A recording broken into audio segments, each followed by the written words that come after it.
You people don't belong here. The words were loud, harsh, delivered with the kind of venom that turns a room ice cold. Heads turned. A man paused mid-swipe on his phone. A couple browsing scarves froze like mannequins. Camille Johnson stood there, stunned. Her hand still rested lightly on the necklace she'd been admiring, a silver-plated chain with a subtle emerald stone. But now the only thing heavy around her neck was shame, anger, and the heat of every eye in the boutique pressing down on her.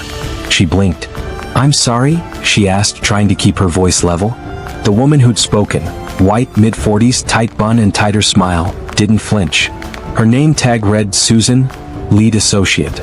But Camille could already tell she saw herself as the gatekeeper, the one who decided who got to feel welcome here. "You heard me," Susan said. "We've had issues lately. Groups coming in, touching everything, asking about prices, wasting our time, then leaving without buying a thing. So, unless you're ready to make a purchase, I'll have to ask you to move along." Camille was alone. She wasn't loud. She wasn't being difficult. She was wearing a cream blazer, designer jeans and low heels, her usual post-meeting look. Her company badge still clipped to her purse. And yet, she'd been singled out, as if her presence alone was suspicious. "Do you say that to everyone who walks in?" Camille asked, quieter now. Not for Susan's sake, but for the growing audience. Susan crossed her arms. "I say it to people who act like they don't belong." There was again. Don't belong. Camille felt the rage crawl up her spine. She swallowed it like poison.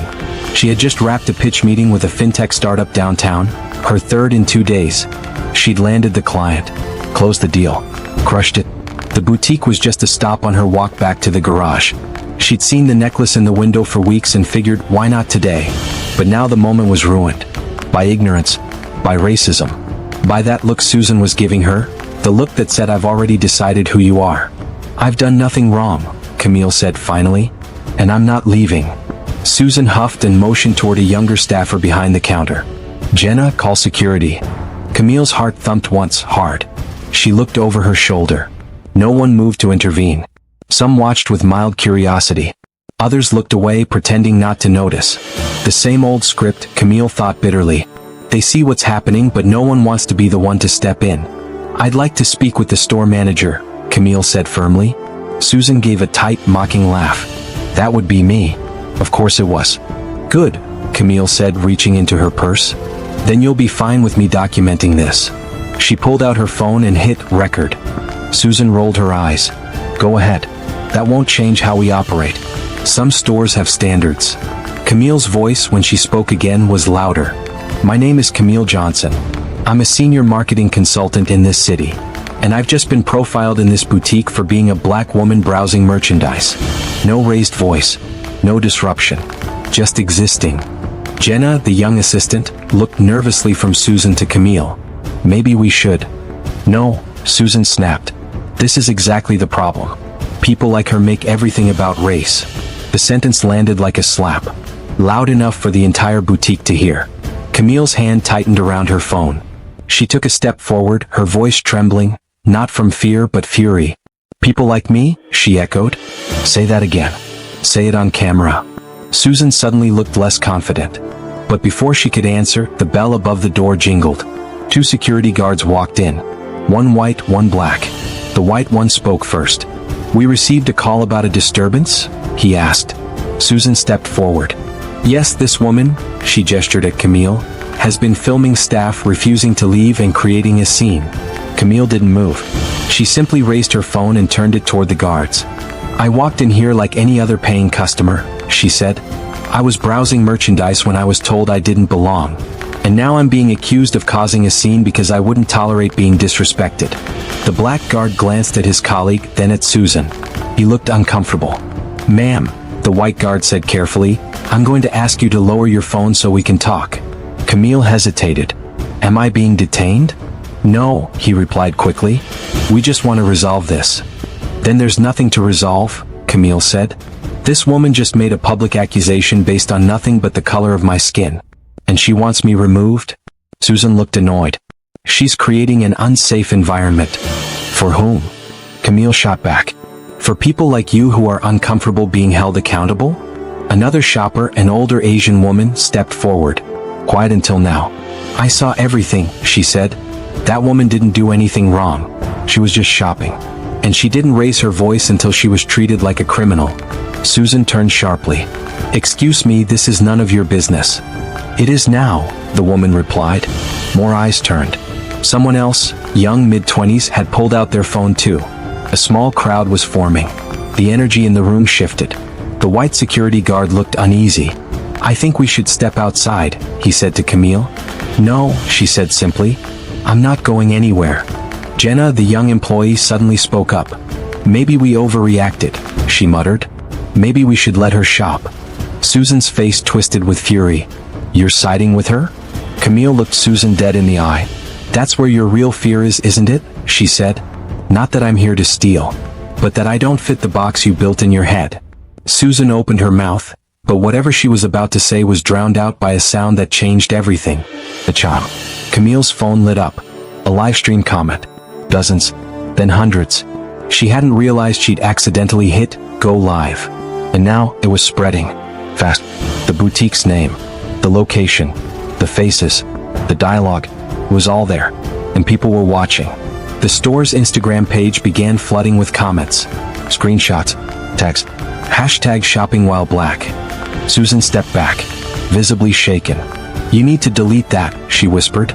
Camille didn't. She looked up at the guard. Are you going to arrest me? She asked. Or are you going to explain why a paying customer is being treated like a criminal?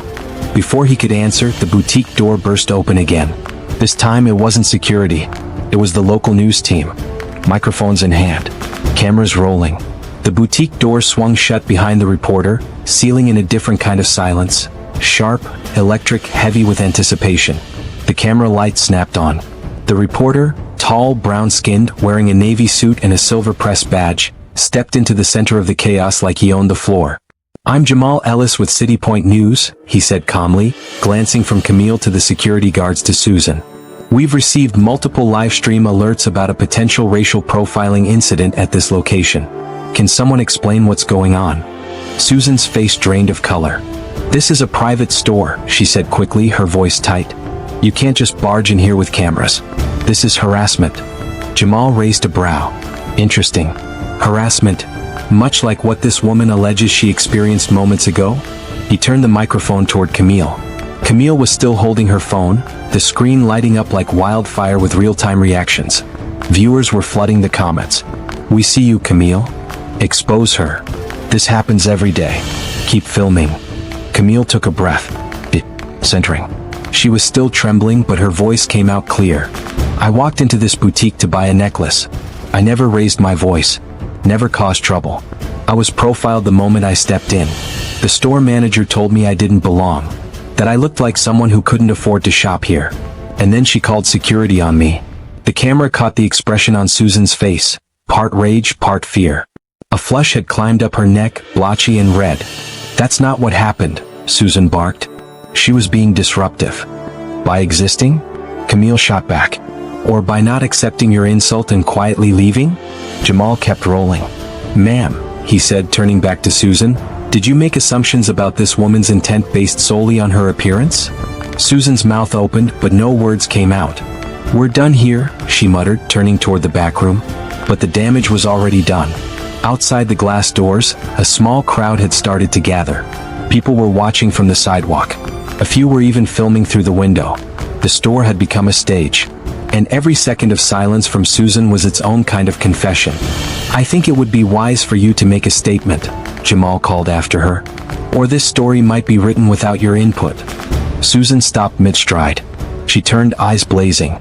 She's manipulating the situation. You know how some people twist things for attention. That was it. The moment everything stopped. Camille tilted her head. How some people, she said. The air thickened. Even the guards looked stunned. Jamal slowly turned back to the camera. There it is, folks. He lowered the mic and glanced at Camille. You okay? No, she said. But I'm not going to be silent about this. The camera shut off. For a moment, it was just her and Jamal and a store full of people not knowing where to look. Jamal leaned in slightly. This'll be live on our 6 p.m. segment. Would you be willing to do a sit-down interview later today? Camille hesitated. She had spent her life avoiding moments like this. Moments where the world asked her to choose between privacy and truth, between peace and impact. "I'll do it," she said, "but not for me. For every woman like me who's been followed in a store, doubted, dismissed, shamed for shopping while black." He nodded once.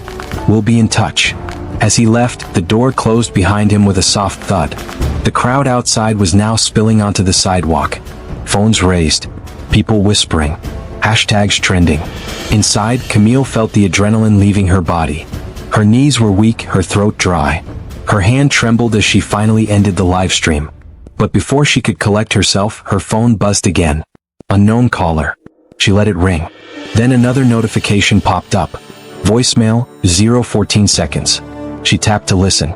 "Ms. Johnson, this is Denise Holloway, Director of Customer Affairs for Lux and Lane Corporate. We've just been made aware of an incident at one of our flagship stores. We would like to speak with you immediately regarding what occurred. Please call me back directly at..." Camille's heart pounded. They knew. Corporate knew. She stepped toward the exit. Her hand touched the door, then she stopped. She turned back to Susan. "You know, I've spent my entire life working harder, dressing better, speaking softer, just to be seen as equal," Camille said. "But people like you? You see a black woman walk through the door and decide she's a problem. That's on you.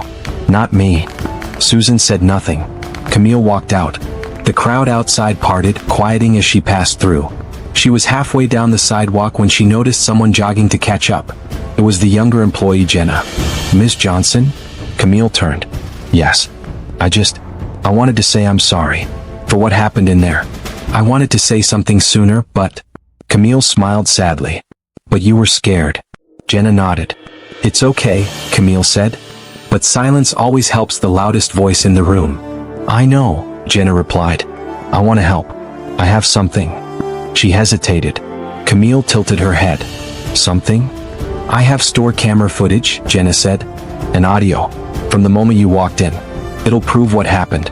It's all time-stamped. I'm not supposed to share it, but I saved it. Just in case." Camille blinked. "You're serious?" Jenna nodded. "It's all on a flash drive. I don't trust management not to erase it." Camille took a slow breath. This was bigger than a moment of humiliation now. It was evidence. It was truth. "Can you meet me later?" Camille asked. "Bring the footage?" Jenna nodded again. "Yes. I'll text you the address." As the young woman walked off, Camille stood still. The fire inside her had quieted, but a storm was brewing, because she knew exactly what she was going to do next. And Susan? She had no idea what was coming. Camille sat in the softly lit conference room of the local news studio, her posture steady, her gaze fixed forward. Across from her, Jamal adjusted his microphone and offered her a reassuring smile. "You ready?" he asked. Camille nodded. "As I'll ever be." The interview began. In clear, unwavering words, Camille recounted the events of that afternoon. From the moment Susan told her she didn't belong, to the moment security arrived, to the slur disguised as a policy, to the police nearly stepping in. The clip of Susan saying, "Some people twist things for attention," was now making waves across every major platform. But Camille had more than just a story now. She had receipts. She opened the folder she'd brought with her and pulled out stills from the boutique's internal security footage. Jenna had come through, handing off the flash drive in a coffee shop earlier that evening. It showed Camille entering the store, calm, professional, friendly. It showed Susan's face tightening the moment she saw her. And it captured her exact words. "I want people to understand," Camille said on air, "that this isn't about shopping. It's not about one rude employee. This is about what it means to be black and visible in America, where presence alone is treated as threat." The segment ended. Jamal thanked her. The crew applauded quietly. But Camille could already feel her phone buzzing, lighting up with texts, emails, missed calls. She didn't even check them yet, because she knew what was coming. By the next morning, #Camille Johnson was trending across Twitter, TikTok, and Instagram. Dozens of influencers had picked up the story. Civil rights activists were reposting it. Even celebrities were weighing in. But what surprised Camille most was the support from inside the boutique's own world. Former employees of Lux and Lane had started to speak up, quietly at first, then publicly. "Same thing happened to me in their Houston location. They fired me when I reported profiling. Corporate ignored every complaint. Camille sat in her kitchen, phone in hand, watching the posts pile up. It wasn't just a one-off store manager. It was a pattern, a culture, a system. Then came the email. Subject: official apology from Lux and Lane HQ. She opened it slowly. Dear Ms. Johnson, we want to extend our sincerest apologies for the experience you endured at our boutique. Lux and Lane does not condone discrimination in any form. The associate involved has been placed on administrative leave, and we are conducting an internal review. Camille scoffed. Administrative leave? She kept reading. We would also like to offer you a $500 gift card as a gesture of goodwill. She stopped there. A gift card.